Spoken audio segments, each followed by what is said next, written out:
पुरंजन यानी शरीर को लूटना प्रारंभ किया है। धीरे धीरे करके पतन होता है। जितना जितना हमारे शरीर में गंदगी जाएगी उतना उतना हमारे शरीर से सब कुछ गड़बड़ होगा। एक बार वृंदावन में एक वेश्या थी, उसने भक्तों को, बंगाल से भक्त जा रहे थे मायापुर धाम, आजकल गए हुए हैं भक्त लोग, तो एक वेश्या ने देखा, बंगाली स्त्री थी और बंगाल में बहुत वेश्यावृत्ति थी उस काल में, तो उसने देखा कि लोग भजन करते हुए जा रहे हैं, गोविंद बोलो हरि गोपाल बोलो, गोविंद बोलो हरि गोपाल। उसका मन बदल गया, बोली मैं भी वृंदावन चलूंगी। वृंदावन आई तो एक साधु के पास गई, बोली महाराज मैं भक्त बनना चाहती हूँ। साधु बोले भक्त बनने के लिए पहले जितना विषय धन है ना उसको ठाकुर सेवा में लगा दो, फिर भक्ति में तुम्हें स्वीकार करेंगे। सर्व धर्मान परित्याजम मामेकम शरणम, पहले त्याग करो फिर आना शरण में। जगन्नाथ बल्लभ सुभद्रा महारानी की जय, गौर निताई श्रील प्रभुपाद की। सब कुछ छोड़कर आना पड़ेगा मेरे शरण। तो कैसे छोड़ूं सब कुछ? सब कुछ छूटता नहीं है। तो बोले साधु की देखो छोड़ना तो पड़ेगा क्योंकि तुम्हारा विषय तभी हम तुम्हें स्वीकार करेंगे। तो उसने अपना सोना चांदी धन दौलत जितना था सब लाकर साधु महाराज को दे दिया। अब महाराज जी ने श्याम सुंदर ठाकुर जी के लिए खीर का भंडारा रखा, बढ़िया खीर बनी और भगवान को, गोपीनाथ जी को, गोविंद देव जी को भोग लगाया। और सारे साधु जितने वृंदावन के थे उनको भंडारे का, भाई साधु तो क्या करते हैं, यति होते हैं, सन्यासी होते हैं या ब्रह्मचारी होते हैं या वैरागी होते हैं, तब तपस्वी होते हैं, वो घूम रहे थे जहां भोजन मिले वहां खा लेंगे। तो वो आकर बैठ गए सारे लाइन से, और सब बैठ गए, वो भंडारे की खीर बट रही थी और भंडारे की खीर सबने खाई। सारे साधुओं का वीर स्खलन हुआ रात्रि काल में। सारे साधु घबरा गए, बोले ये क्या हो गया, हमसे ऐसा कैसे हो गया। आए वापस, बोले कि कल का प्रसाद किसका था बनाया हुआ, बड़ा गड़बड़ हो गई।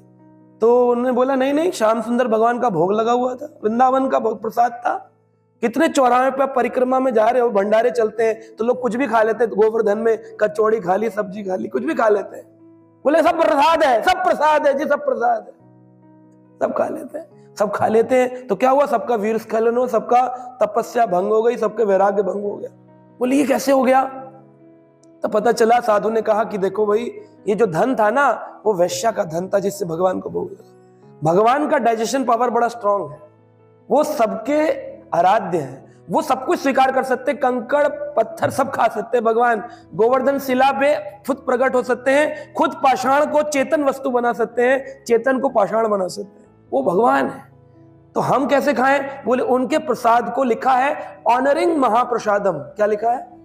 ऑनरिंग महाप्रसादम। महाप्रसाद का क्या करना चाहिए? ऑनर करना चाहिए। कि लिखा है ईटिंग महाप्रसादम।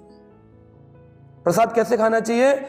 इस भाव बुद्धि से कि मैं भगवान का प्रसाद। कितने लोग खाते हैं? लोग तो ये भी बोलना भूल जाते हैं कि माता जी चावल प्रसाद देना, तो बोलते चावल देना, थोड़ा सा चावल देना, और प्रसाद शब्द तो भूले बैठे, पेट भरने के लिए खा रहे हैं। बस फर्क इतना, पहले बाहर का खा रहे थे, अब मंदिर का खा रहे। लेकिन जब तक उसको प्रसाद भाव से नहीं खाएं, प्रसाद बनाने वाला प्रसाद का भाव ना हो और प्रसाद का धन प्रसाद का ना हो, तब तक ये चेतना खराब होती है। ये बड़ा गहरा ज्ञान है, गहरा विषय है। तो इसके लिए प्रभुपाद जी जब अमेरिका गए, अपने साथ अपना कुकर, अपना स्टोव खुद लेकर के गए। क्यों लेकर गए? क्या वहां पर कुकर स्टोव नहीं था? अमेरिका तो हमसे ज्यादा तेज है, गैस भी थी। क्योंकि प्रभुपाद जी जानते हैं एक वैरागी साधु किस प्रकार अपने भोजन से, अपने भजन का बचाव किया जाता है। भोजन से भजन बचता है, भोजन से। इसलिए कुछ भी नहीं कहा। तो चंडवेग 360 लोग लेकर आया और उसने आक्रमण कर दिया। आक्रमण किया, क्या आक्रमण किया? उसने 5 फन वाले सांप से आक्रमण किया। 5 फन वाले सांप कौन है? बोले पंच प्राण वायु, अपान वायु, व्यान वायु, उदान वायु, समान वायु। ये 5 वायु शरीर के अंदर विकार उत्पन्न करती है। और फिर उसने काल की एक कन्या थी जिसका नाम था जरा। काल कन्या बोला ना श्लोक में, यवन राज ने कहा ये मेरा भाई प्रज्वर है, तुम्हें मैं अपनी बहन के रूप में स्वीकार करता हूं। मैं तुम दोनों को तथा अपने भयंकर सैनिकों का उपयोग इस संसार में भीतर अदृश्य रूप में करूंगा। तो काल की कन्या, उसका नाम क्या है? जरा। क्या नाम है? जरा क्या होता है? बुढ़ापा। बुढ़ापा बोलते हैं ना, जर्जर शरीर हो गया, बुढ़ापा आ गया। जरा, जन्म मृत्यु जरा व्याधि। जरा यानी बुढ़ापा। जन्म हुआ, व्याधि आई, जरा आया, फिर मृत्यु आई। ये 4 स्टेजेस में शरीर जाता है, जन्म, व्याधि, फिर जरा, फिर मृत्यु। ये 4 स्टेजेस है। तो जरा यानी बुढ़ापा। किसकी कन्या है ये? काल की। 360 सैनिक हर रोज घड़ी की टिक टिक बताती है कि मैं काल की कन्या हूं। बुढ़ापा। चश्मा नहीं था जब पैदा हुए थे, अब लग गया है। जब पैदा हुए थे तो बाल सफेद नहीं थे। शीशे में खड़े होकर के डाई लगाकर गाते, अभी तो मैं जवान हूं, अभी तो मैं। आप शरीर को ऊपर से रंग करके जवान बनेंगे, लेकिन काल की जो कन्या है ना जरा, वो उसको आप नहीं जानते।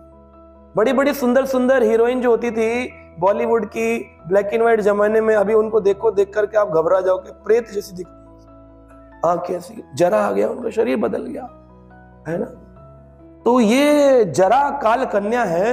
और काल कन्या नारद जी के पास गई कि हे नारद जी कह रहे हैं वो मेरे पास आई थी काल की कन्या कि मैं तुमसे विवाह करना चाहती हूं। अब पुरंजन जो ये राजा है प्राचीन बहिष्यत, उसको पुरंजन का उपाख्यान देकर कितना देखो सुंदर समझा रहे हैं कि ऐसे पुरंजन था, पुरंजनी के साथ अपने मन के साथ रमण करता था। चांडवेग आया, उसने 360 सोल्जर के साथ आक्रमण किया, एक एक दिन करके कट रहा है, यही तुम्हारा दिन है, समझा रहे हैं उसको। और फिर अब चांडवेग कह रहे हैं कि अब जब चांडवेग ने सारा लूट लिया उस शरीर को, तो एक काल की कन्या है जिसका नाम है जरा। काल ने उसको अपनी कन्या को भेजा है। जो काल घटते घटते लोग बताते हैं हैप्पी बर्थडे टू यू, बड़े खुश होते हैं। I am 27 year old. 2 साल का बच्चा भी होगा, क्या बोलेगा? आई एम 2 ईयर, यानी 2 दिन बूढ़ा होता जा रहा हूं, दिन पे दिन बूढ़ा हो रहा हूं। फिर भी व्यक्ति बोल रहे हैं 50 साल पर तुम जियो हजारों साल, साल के दिन हो 50,000। बुढ़ापे को एक्सेप्ट नहीं करते। जन्म मृत्यु जरा व्याधि, ये आएगा। जरा काल कन्या है, ये पकड़ लेती है, इसलिए अपने मन को ठाकुर सेवा में लगाना चाहिए। नारद जी कहा वो मेरे पास भी आई, लेकिन मैंने उसको मना कर दिया कि मैं तुमसे नहीं कर सकता हूं, तुम कहां जाओ? यवन राज के पास जाओ। यवन राज कौन है? यवन राज है इस संसार का ये जो गंदा माहौल है। कोई भी किसी से शादी कर लेता है, ना कोई गोत्र देख रहा है, ना कोई वर्ण देख रहा है ना। ब्राह्मण का विवाह ब्राह्मण में होना चाहिए, क्षत्रिय का विवाह क्षत्रिय में होना चाहिए, वैश्य का विवाह वैश्य में होना चाहिए, शूद्र का विवाह शूद्र में होना चाहिए। किस आधार पर? गुण कर्म विभागशः। गुण और कर्मों पर जो ब्राह्मण हो ब्राह्मण है, जो गुण कर्म में क्षत्रिय वो क्षत्रिय है। यानी एक फौजी का विवाह फौजी से होना चाहिए, क्योंकि गुण कर्म में दोनों का एक ही क्षत्रिय है। एक ब्राह्मण का विवाह ब्राह्मण में जो पठन पाठन करता है, दूसरा भी पठन पाठन करने वाला हो, तो दोनों की जोड़ी ठीक है। लेकिन जाति से अभी करने लग गए लोग। लेकिन अभी तो तीसरी तरह का लोग आ गए जो ना जाति देखते हैं ना गुण कर्म देखते हैं, वो तो देखते हैं शरीर का रंग कितना है और तेरा पैकेज कितना है। 3 lakh package per month, I love you. बोले सॉरी वो तो मेरे बॉस की सैलरी स्लिप थी, मैं तो 30,000 कमाता हूं, आई हेट यू, है ना। तो धन का लोलुप संसार, शरीर का लोलुप संसार, ये काम के आधार पर विवाह संबंध होने लगा, है ना। तो नारद जी ने कहा नहीं तुम जाओ, यवन राज के पास जाओ। यवन राज के पास गए। यवन का मतलब, यवन शब्द क्यों इस्तेमाल किया?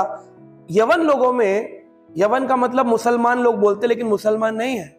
यवन का मतलब है वह व्यक्ति जो गंदे तरीके से रहता है। अब कई मुसलमान अच्छे रहते हैं। मुसलमान शब्द का मतलब है मुसल्लिम ईमान, जिनका ईमान मुसल्लिम है, यानी अच्छा ईमान जो है वो मुसलमान, शास्त्र उनके शास्त्र के आधार पर। लेकिन मुसलमान लोग बोलते गंदा होता है, यवन मुसलमान होते हैं। नहीं, ऐसा नहीं है। जो भी व्यक्ति अगर हिंदू भी गंदा रहेगा तो वो मलेच्छ है, वो यवन है, वो यवन है। अगर गंदा रहता है, नहाता धोता नहीं है, 10 बजे सोकर उठता है और स्त्री संग करके ऐसे सो जाता है बेड के ऊपर और अपने आराम से खा रहा है कहीं पे भटूरे और ब्रेड पकोड़े और बर्गर पिज्जा, तो वो यवन ही है। यवन का मतलब है जो गंदगी में रहता है, इसलिए शब्द इस्तेमाल किया गंदगी। पढ़िए इस तात्पर्य को, गंदगी, यवन। तो यवन राज, क्योंकि यवनों में क्या होता है, गंदे लोगों में उनको इससे कोई मतलब नहीं होता कि मैं केवल अपनी पत्नी के साथ ही रहूंगा, वो किसी और स्त्री के साथ भोग करते हैं। और यहां तक कि जिसको बहन बोला होता है उसके साथ शादी भी कर लेते हैं, भाग जाते हैं, लिविंग रिलेशनशिप में रह रहे हैं लोग। कुत्ते बिल्ली में होता है ऐसा, उनको पता नहीं होता कि मेरी पत्नी कौन सी है, क्योंकि उसमें नेम प्लेट नहीं होती है और हमें भी नहीं दिखता, हमें लगता सारे एक जैसे ही हैं। तो कौन किसका संबंधी है, कोई किसी के साथ घूम रहा होता, किसी के साथ। आज अगर देखा जाए तो एडवांस वर्ल्ड में आप साउथ दिल्ली चले जाइए, क्या दिखेगा आपको, है ना, कि एक लड़की किसी और, एक कन्या किसी और पुरुष के साथ घूम रही थी, अब इनका भेदभाव हो गया किसी चीज को लेकर, मन मुटाव हो गया, अब दूसरे के साथ घूम रही है, तीसरे के साथ घूम रही है। इसको कुत्ता बिल्ली तो बोलेंगे, पशु जीवन तो बोलेंगे। तो ये यवन का जीवन ऐसा ही है, किसी के साथ भी भोग कर लिया, किसी के साथ कुछ भी खा लिया, इसे मलेच्छ यवन कहते हैं। तो यवन राज ने कहा मैं तुमको पत्नी स्वीकार नहीं कर सकता हूं, क्या स्वीकार कर सकता हूं, अपनी बहन स्वीकार कर सकता हूं। क्यों बोल रहे हैं ऐसा, ताकि ये बात स्थापित हो सके कि यवन राज फिर उस काल कन्या के साथ संबंध बनाएगा। कलयुग में यही होने वाला है।